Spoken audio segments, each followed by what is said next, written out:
Hi, it's Amber, and today I want to talk to you about the biggest regret of my life.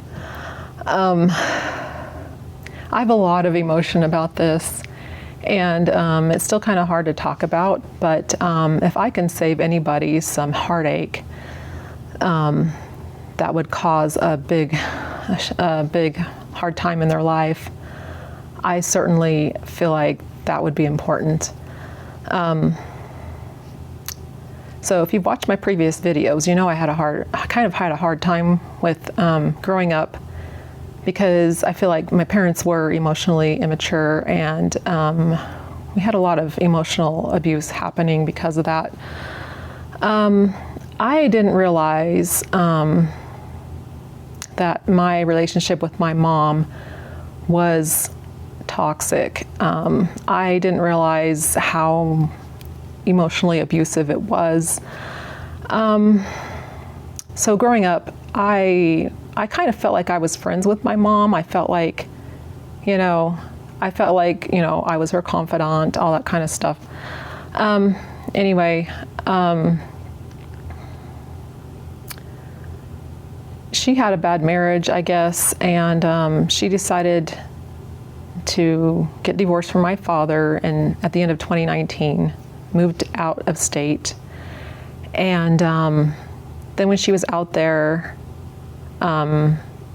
she got sick, and this was sort of happened during the pandemic time, but it wasn't, I don't think it was a result of the pandemic. She just happened to get some infections from the way she was living with her younger brother out there, and she was trying to get medical treatment but couldn't get any, and couldn't get the kind that she needed, and she was living in a rural place. And so I decided that I would go out there and pick her up and bring her back to where I was so she can get some better medical treatment. Now, I don't regret doing that, because I don't think she would still be alive today if I hadn't done that. What I do wish that would have happened, I wish some little angel or some advisor would have come and talked to me and said, okay, go ahead and bring her back for what she needs, but don't allow her to come live with you. She didn't have a place to stay. She came out here.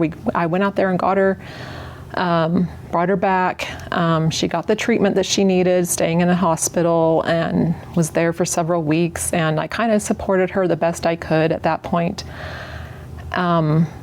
But she wanted to come live with us, and I did pray about it and wondered, should I have her do this? And it just seemed like the right thing to do.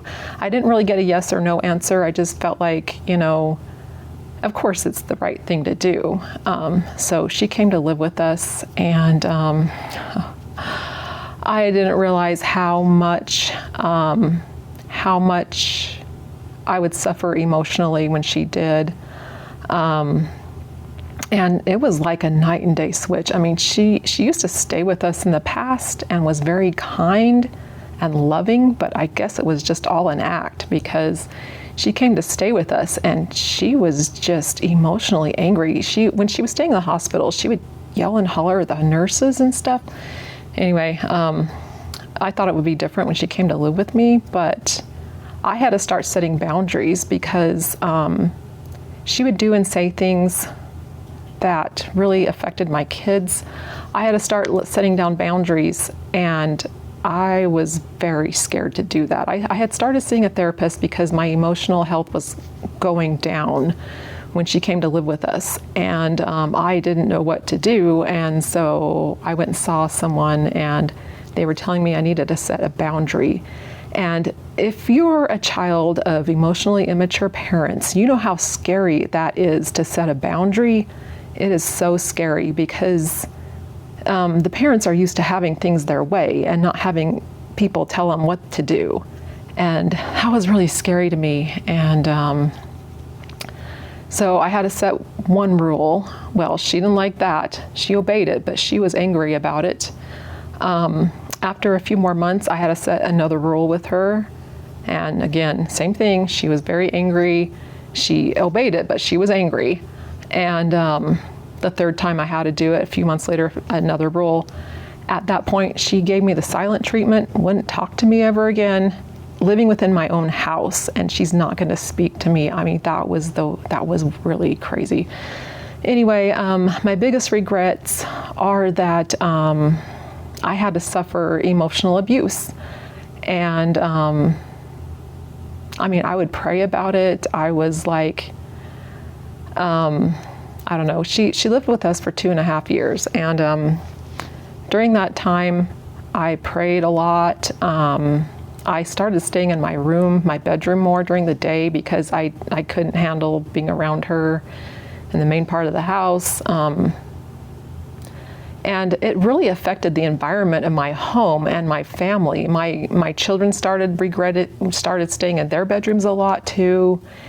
And it began to be putting a strain on the relationships with my own children and the environment of our home. And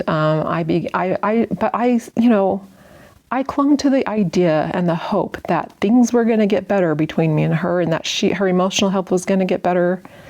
But she refused to make it better. I don't know, she just wouldn't. And I was really scared. And there was one day that I was listening to someone talk about relationships, and this was a program where people called in and asked this guy advice for relationships. And there was one day when this lady called this guy on this program and explained to him what her situation was. And he told her, I mean, it was the same thing. She was wanting to know if she should let her mom or sister, I don't remember who, move in with her. And he said no, because these are the reasons, and this is what's going to happen if you do. And I thought, I'm living that right now. And I began to realize it's never going to get better. My relationship with her is not going to get better. It's not, because it started getting worse. Because even though she was giving me the silent treatment, she would start her body language was just very much like she wanted to get away from me whenever I saw her, happen to pass her by in the house, whatever. And it was really sad to me. I just told her one day, texted her, said, I need, the time's come for you to leave my house. And I wasn't sure what was going to happen at that point. I really did not want to lose my relationship with my mom. To me, it was super sad, but I had to realize it was already lost before she even left. And that was hard. That was really hard for me to go through and to have happen. And and to realize that my relationship with her was pretty much over. I knew if I told her that she needed to leave, I'd probably never talk to her again, ever. And it's been a couple years now, and I haven't talked to her at all. She texted my husband once about something really brief around Christmas time, and that's all we've ever heard from her since. And but when she left, things got better. It was interesting because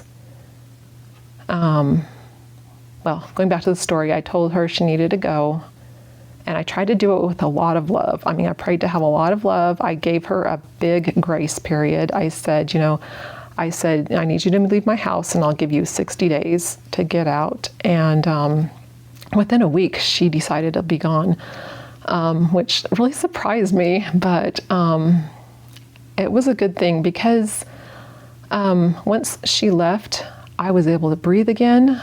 My kids were more happy. And even just a few days before I told her she needed to leave, I didn't know this, but one of my daughters had started talking with my mom about something, and it was just a generic conversation. I mean, it wasn't anything bad, but my daughter told me about her conversation with her later, and I began to realize that she was starting to treat her just the way she had treated me. And I just felt like it was a good thing that it was time for her to go. I mean, I don't regret that I brought her out here to get medical treatment, and I don't regret that I was trying to help take care of her, and I was kind of her caretaker for a little while after she came to live with us, and I don't regret any of that at all. And I wish it could be different. But, you know, it all goes back to choices again. My mom's choosing to live like that, and she's choosing to be angry and bitter with me and with a lot of people in life. And it's sad, but I don't regret that I told her she needed to go. I do regret that I told her she could come live with us, because I had no idea that all that was going to happen, all the emotional abuse that went on.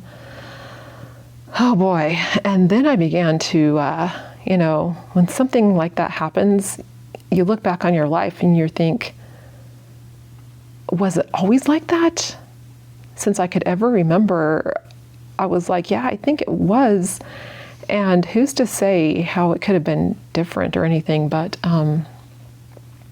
so if you're thinking about having a family member come live with you that you don't have the best relationship with, you know, think twice before you decide to make it happen, because it might not be a good thing to have happen. I had no idea my relationship with her was like this. I had no idea that she thought of me in that negative kind of way. I mean, there was a lot of put on a good show kind of attitude. There was a lot of, you know, we look a certain way kind of thing.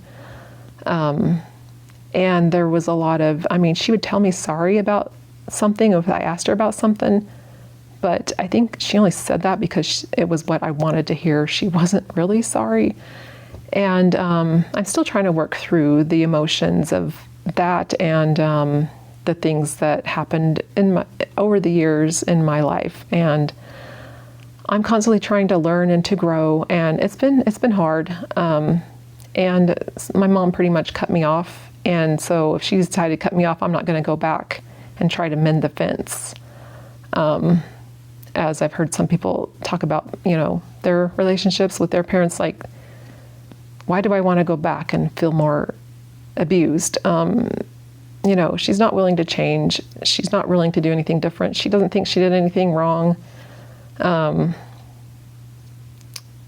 And so I'm just, you know, it's sad because I always wanted just to have my kids know their grandparents and stuff. But if that's the kind of relationship that it's going to be, it's better that we just keep our distance. And it's sad because, you know, when people decide to cut each other off in their relationships, that's not a good thing, but it can be a good thing because you're giving them space so that, you know, the abuse doesn't continue to happen. So I just want to share that with you today. Having, you know, that was the biggest regret of my life thus far. I mean, I'm 52 years old, and you know, I've learned a lot of things in life, and I've had some hard times, but I've also had some good times. It hasn't been all bad. You know, I've learned a lot of things, and I just want to share this with you today so that hopefully, if there's someone out there that's got that decision to make, that, you know, weigh it with, you know, what you can. Give plenty of time to prayer and meditation to help you decide if you're doing the right thing. And that's what I have for you today. Thank you, and I'll see you next time.